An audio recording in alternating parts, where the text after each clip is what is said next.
नमस्कार, मैं समर भूमि रोहित शर्मा। यहाँ पर आज 76वीं पुण्यतिथि है स्वामी सच्चिदानंद सरस्वती का। किसान नेता थे, काफी संघर्ष किए थे और उनका भारत के इतिहास में आंदोलन के खास करके बहुत बड़ा योगदान रहा है। यही कार्यक्रम चल रहा है, यहीं पर कुछ लोग आए हुए जो प्रभावित रहे हैं, तो सब जानकारी हासिल करते हैं क्या स्थिति रही है उनकी।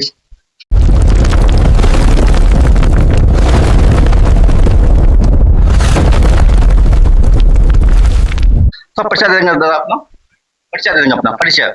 मेरा नाम संत राम बालक शर्मा है। मेरी जन्मभूमि बिहटा थाना के ही घोड़ाटाप गांव सोन किनारे पड़ता है। वहाँ 1952 में मेरा जन्म हुआ। ऐसे सर्टिफिकेट में 13/1/1957 शिक्षक द्वारा लिखा गया है। और स्वामी जी से मैं बहुत दिनों से जुड़ा हुआ हूँ। जुड़े मिले नहीं उनसे आप? है नहीं, स्वामी जी से नहीं मिले। बाबा ने उनकी मृत्यु 50 में उनकी मृत्यु हुई। स्वामी जी का निधन 26 जून 1950। हम उसके पश्चात इस संसार में आए। स्वामी जी से तो अपने पिताजी से स्वामी जी के बारे में बहुत कहानियां सुना करते थे, वही इसका प्रभाव भी कुछ पड़ा था मुझ पर। अच्छा, कौन सी बात आपको अच्छी लगी स्वामी जी का जो कि आप उनसे प्रभावित हुए? स्वामी जी का संन्यास वाला जो प्रकरण है, उसमें स्वामी जी का असर मुझ पर पड़ा। स्वामी जी जो सामाजिक आंदोलन किए, जिसमें नाम लेकर ही बताऊं तो अच्छा हो, भूमिहार ब्राह्मणों को समाज के द्वारा जो दबाया गया था, इस प्रकरण में स्वामी जी जो आंदोलन किए, पुरोहिती आंदोलन, वो मुझे बहुत अच्छा लगा। और उसके बाद किसान आंदोलन, स्वामी जी का किसान दबे हुए कुचले थे, तो किसान आंदोलन मुझे अच्छा लगा। और बाद में स्वामी जी आज़ादी की लड़ाई में जो थे, स्वतंत्रता आंदोलन में, वह प्रकरण मुझे अच्छा। मैंने एक लेख भी स्वामी जी के बारे में लिखा था, रुद्रावतार परम पूज्य स्वामी सहजानंद सरस्वती। उसमें मैंने 3 प्रकरण में उनका अध्ययन किया था, पुरोहिती आंदोलन, किसान आंदोलन और स्वतंत्रता आंदोलन। जी, तो आपने स्वामी जी का जो पहला आंदोलन था कि भूमिहार ब्राह्मण का दमन जो था दलित जातियों पर, जिसको शूद्र बोलते हैं, आदिवासी बोलते हैं, उनको दमन था, तो उसके खिलाफ जो लड़े थे वो आपको अच्छा लगा। तो क्या आपको कभी महसूस हुआ कि भूमिहार ब्राह्मण जो है आप पर कभी हमले किए हैं या आप पर कभी दमन किए हैं? बहुत शुरू से ही सर। हम एमए करने के बाद जब बीएड किए और पढ़ाने लगे हाई स्कूल में, उस समय भी बहुत लोग कहते थे कि आप पंडित नहीं है, मान विद्वान। पंडित का अर्थ तो विद्वान होता है, पंडित कोई पदवी है, कोई जाति तो होती नहीं। जाति तो ब्राह्मण क्षत्रिय वैश्य, वो वर्ण होता है, वर्ण। हाँ, वर्ण, ब्राह्मण क्षत्रिय वैश्य 4 वर्ण। तो पंडित तो कोई वर्ण है नहीं। पंडित का अर्थ तो विद्वान। बहुत बार रामचरितमानस में भी हम पढ़े, एक पिता के विपुल कुमारा हो, गुणशील चारा, को पंडित को तापस गया था, को धनवंत सूर्य को दाता। पंडित पदवी है, पंडित विद्वान। तो इसमें मुझे ये बात अच्छी नहीं लगती थी कि हम इतना पढ़े तो भी विद्वान, हम पंडित नहीं हुए, और जो नहीं पढ़ा लिखा है वही पंडित हो गया। और जाति के बारे में भी क्या ब्राह्मण नहीं है, कि बार बार हम नहीं पढ़ते थे, कोष में भी पढ़ते थे, विद्यापति के कोष में भी, रामचरितमानस में भी। पैठक नगर सचिव सुखचाई जनुमार से गुरु बाभन गाय, बाभन माने ब्राह्मण, एमए के कोर्स में हम तुलसीदास रखते पढ़े थे। तो ये बात मुझे आता था कि हाँ, दबाया गया है, कुचला गया है। ये किस तरह की घटनाएं घटती थी ब्राह्मण द्वारा या भूमिहार द्वारा गरीब लोगों पर? किस तरह का दलित लोगों पर किस तरह का अत्याचार या दमन देखे थे आप? देखिए, सामाजिक अत्याचार होता था, जातीय अत्याचार होता था, उनको जात में पीछे करने की। नहीं, कोई उदाहरण दिखाइए ना, उदाहरण दे करके, कोई उदाहरण दे करके। जैसे भूमिहार ब्राह्मण के बारे में उदाहरण दे रहा हूँ। जब नहीं, मदनधारी बाबू के तो बारे में हम कम जानते हैं, लेकिन अब प्रकरण है कि कोई योग्य व्यक्ति है, अब देव पूजन या श्राद्ध पूजन हो रहा है, तो उसमें खाने के लिए वही व्यक्ति जाएगा जो अयोग्य है, और योग्य व्यक्ति है वो भूमिहार के नाम पर रही जाएगा। ये बात अनुभव हमको हुआ। और भी अनुभव हुआ कि विद्या का जहाँ कार्य है वहाँ योग्य व्यक्ति है, विद्वान नहीं है, फिर भी वही जाएगा, और जो विद्वान है वो जाति के नाम पर पीछे। अच्छा, सरस्वती जी का जो आंदोलन हुआ था तो काफी तीखा हुआ था, लेकिन बहुत कम समय तक चला था। तो क्या कारण था कि बहुत कम समय चला था इनका आंदोलन? स्वामी जी के पास इतना समय नहीं था। स्वामी जी कई कार्यों में फंसे हुए थे। स्वामी जी खुद लिखे। लोग कहते हैं कि स्वामी जी कार्य को छोड़ करके चले जाते हैं, तो बात क्या है, स्वामी जी लिखे हैं कि कई कार्य में जी में था। किसान आंदोलन उसी समय स्वतंत्रता आंदोलन उसी समय, इसीलिए ये आंदोलन जो था सामाजिक आंदोलन उसको छोड़ देते थे। तो उनके जो अनुयायी थे, जब वह जहाँ अवसान हो गया 50 ईस्वी में, और उसके ठीक पहले 3 साल पहले 47 ईस्वी में भारत आजाद मिलता है, तो आजादी के बारे में सरस्वती जी क्या बोलते थे, क्या धारणा थी? जब देश आजाद हुआ तो स्वामी जी ने एक पुस्तिका लिखी, उस पुस्तिका का नाम है अब क्या हो, अब क्या हो।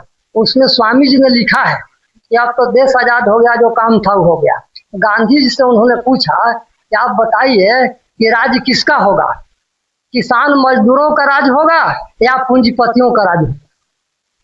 स्वामी जी चाहते थे कि किसान मजदूरों का राज हो, किसान मजदूर खुशहाल हो, देश आजाद हो, लेकिन फिर सत्ता पूंजीपतियों के हाथ में चली गई, किसान मजदूरों के हाथ में सत्ता नहीं है। तो स्वामी जी ने और भी उसमें लिखा है किसानों के लिए कुछ काम किया जाए, जिन मजदूरों की मजदूरी कम है उनकी मजदूरी बढ़ाई जाए, जिन शिक्षकों को वेतन कम दिया जा रहा है उनको वेतन दिया जाए, और इस तरह के बहुत सारे कार्य उन्होंने अब क्या हो उन्होंने गिनाए जो सराहनीय है। तो उन्होंने बताया था कि 3 साल दरमियान 3 साल जीवित रहे वो आजादी के बाद, तो वो आजादी से संतुष्ट नहीं थे। वो स्वामी जी संतुष्ट नहीं थे। स्वामी जी, मेरे पिताजी कहते थे, एक भाषण में स्वामी जी ने कहा कि अभी 6 महीने की सरकार हुई है और लोहा और कोयला सब खाने लगी, कुछ दिन के बाद हम लोगों को खाने लगी। ऐसी सरकार को जड़ से उखाड़ फेंकना चाहिए। इससे पता चलता है कि स्वामी जी संतुष्ट नहीं थे। अच्छा, 50 के पहले भी आपको लड़े थे, और 17 ईस्वी में सोवियत संघ में क्रांति होती है, रूस में, जिसको बोलते हैं लेनिन करते हैं। सुना है मैंने कि वो लेनिन से बहुत प्रभावित थे, और आपको जो है वहाँ शायद आंदोलन में भी, मतलब यहाँ भी उसका कुछ बता रहे थे। तो सोवियत संघ के बारे में क्या बताते थे वो आप लोगों को? स्वामी जी ने पश्चिम जगत के इन आंदोलनों का काफी अध्ययन किया था। मुझे कैसे पता चला? स्वामी जी की एक पुस्तक है क्रांति और संयुक्त मोर्चा।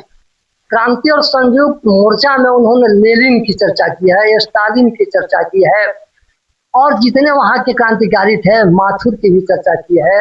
उसमें उन्होंने बताया है कि जो बोल्शेवी क्रांति रूस में हुई, जारशाहियों का नाश हुआ, वही क्रांति अपने देश में हुई, तब जाकर के यहाँ सुधार होगा। और बहुत सारी बातें उन्होंने, क्रांति और संयुक्त मोर्चा बहुत मोटी पुस्तिका है, और पश्चिम के इतिहास से संबंध रखता है, इससे ज्यादा।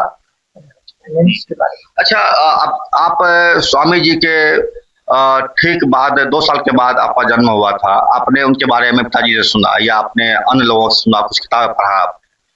आज स्वामी जी को गए हुए लगभग 75-76 साल हो गए हैं।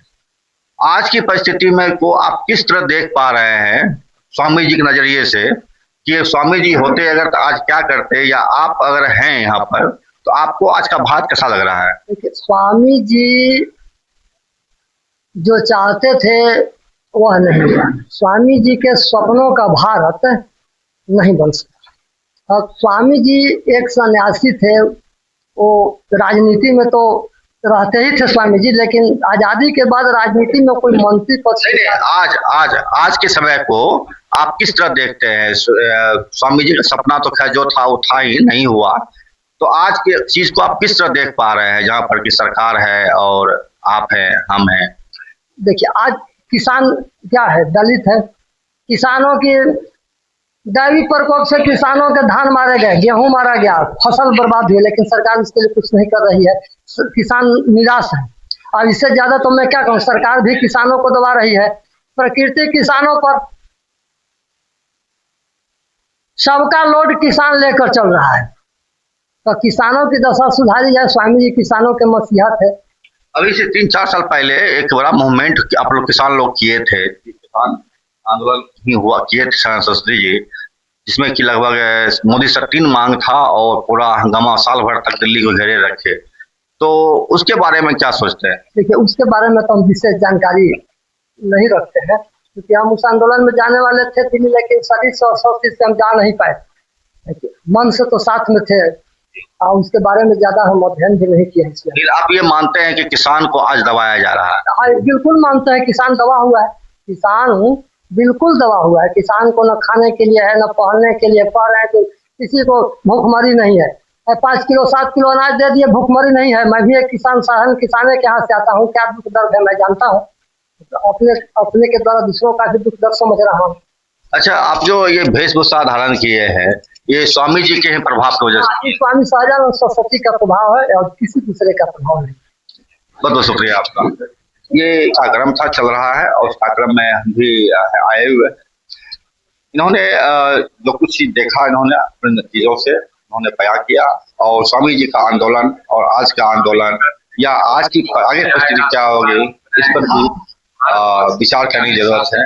देश किस दिशा में जा रहा है समझने की जरूरत। नमस्कार, भूमि रोहित शर्मा। तो अन्न वस्त्र जाएगा, अब तो कानून बनाएगा, भारत वर्ष उसी का है, अब शासन वही चलाएगा और लूटने वाला जाएगा, कमाने वाला खाए। स्वामी जी ने अब क्या हो में ये भी लिखा। आप स्वामी जी ने कहा कि नारे बहुत लगे, अब नारा लगना चाहिए किसान मजदूर की जय। स्वामी जी ने अब क्या हो में ये नारा